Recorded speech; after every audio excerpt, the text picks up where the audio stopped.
Hey, this is Blake with Peaceful Heritage Nursery. Today we're going to be checking out some apple pruning and training, so let's go check it out.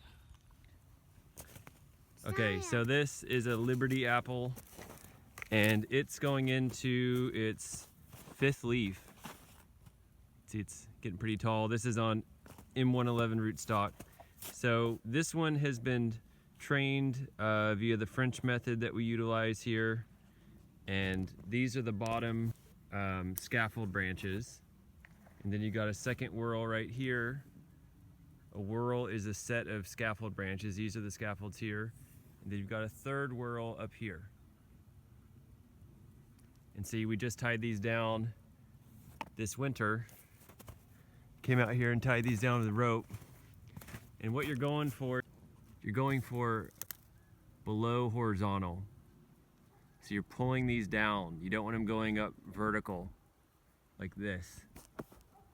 Okay, that's called a vegetative branch. And so what you do is you pull them down, and when you pull them down, it stimulates them very quickly to grow spurs. Spurs are what flower and get fruit.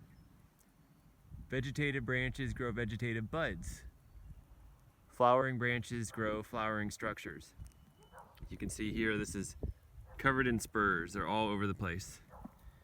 And we've trained these down. You want to really pull them down. They're very, very flexible. They can really bend a whole lot. It doesn't break them. And you can tie them to the trunk like we did here. See how that's tied on? Or to a post. Or to a post. Or to a chicken wire cage that's around the tree like this.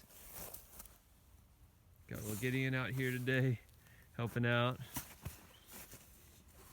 So what we're gonna do here is we're just gonna thin some of these branches off. These that are going straight up like this, these are called epicormic branches, and you actually wanna take those off. So we're gonna take these off here. Can you go get those branches? Mom will put them up for sign wood.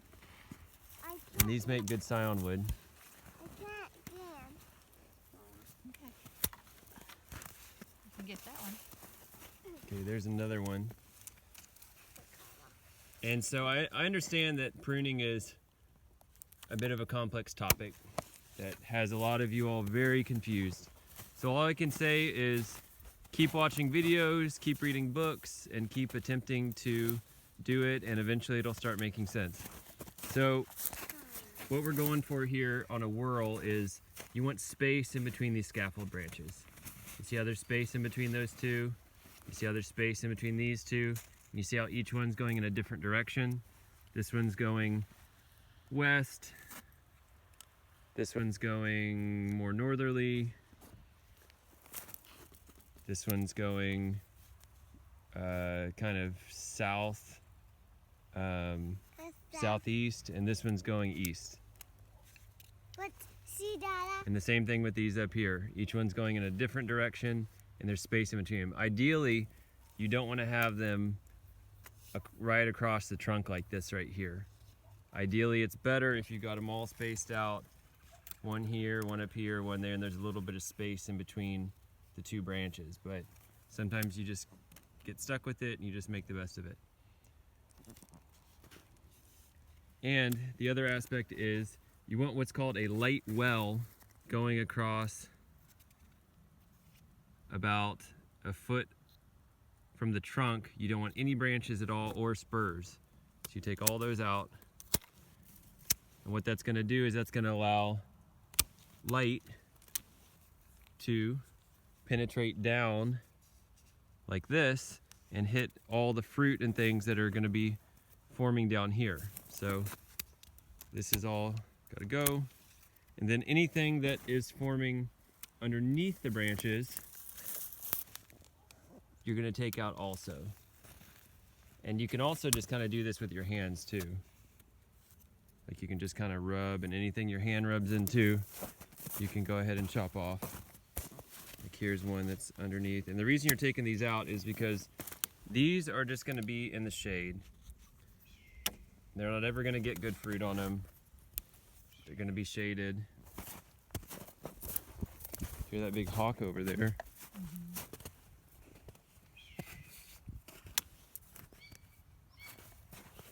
then here's a situation where you got crossing over. So I'm gonna take that out. And anything else There's here? another crossing over. Hey, Mama. Yep. Mama. Yeah. I don't wait. Okay, this one's growing And right up into there. and It's more of an epicormic branch. An epicormic branch is like this. It's just growing straight up. You take those out. So basically the goal is that you're going for training and not so much pruning. Like you see, I've done very, very little pruning on this tree. I haven't taken off more than a few twigs. It's got a great form on it. Let's go take a look at another one. Okay, so this apple here, this is Gold Rush. This is an excellent apple, very disease resistant.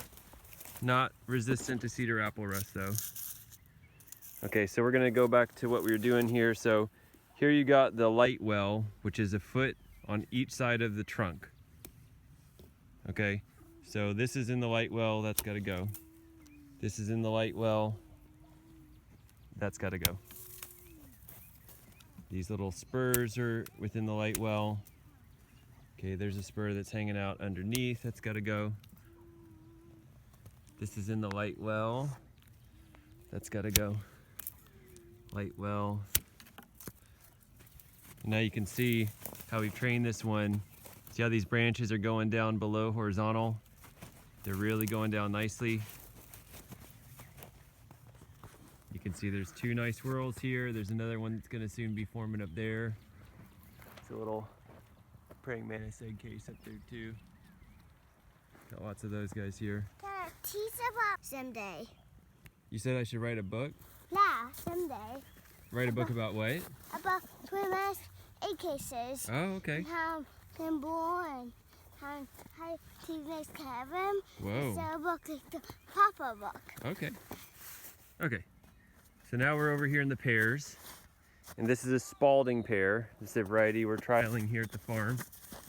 And you can see that it's very similar to the apples, right?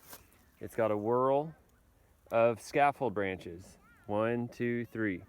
Then you got open space on the trunk, maybe a little bit too much. And then you've got another whorl of 4 branches here, each going in a different direction. You see that?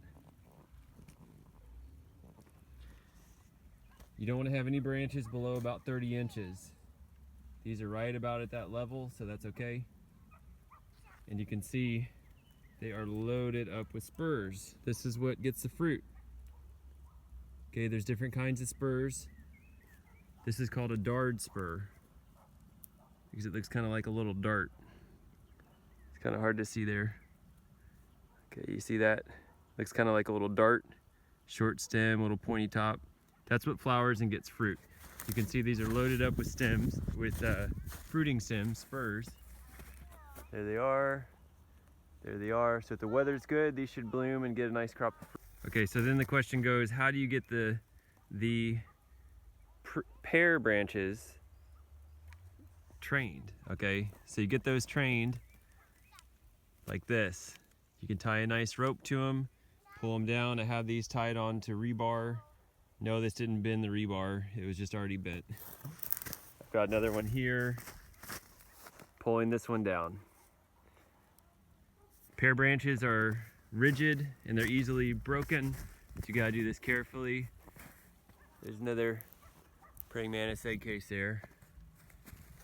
And with pears, you're not going for below horizontal.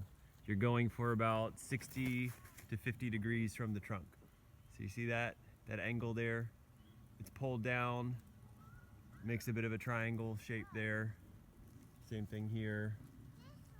You're not wanting these to go down like this, like on the apples. You're wanting them to just be pulled down so they're not shooting up vertical like that. And see, those two are competing there, so one of those has got to come off. Probably the one on the left. Or it could be trained down. Look at that beautiful blue sky. And you see this is really stimulating a lot of spurs to form. And so if you don't train your pear trees, they're just gonna shoot up for the sky with lots of vegetative buds. It's gonna take them a long time to start making these fruiting structures, these fruiting spurs like this. It'll take them years longer. By training your trees, your apples and pears like this, you'll actually get fruit 1 to 2 years faster. Okay, here's one last example here. It's another pear. And see, this one's getting trained nicely. That could even be pulled a little bit tighter there. That one should be about like that. See how they just want to grow straight up? You want to pull them down like this. Not too far, and you want to be careful because they're fragile. There's a whorl, 4 branches, each going in a different direction. About 18 inches of bald space. Another whorl. Here you got 3 branches and there's one here. So I hope you liked this video today. Please subscribe if you want to check out more videos like this. I know pruning and training is a bit of a complicated topic, but just keep watching videos, reading books, getting out there and trying it, and pretty soon it'll make a lot of sense. Your trees will be doing a lot better, getting fruit faster, growing healthier and stronger. Thanks for watching.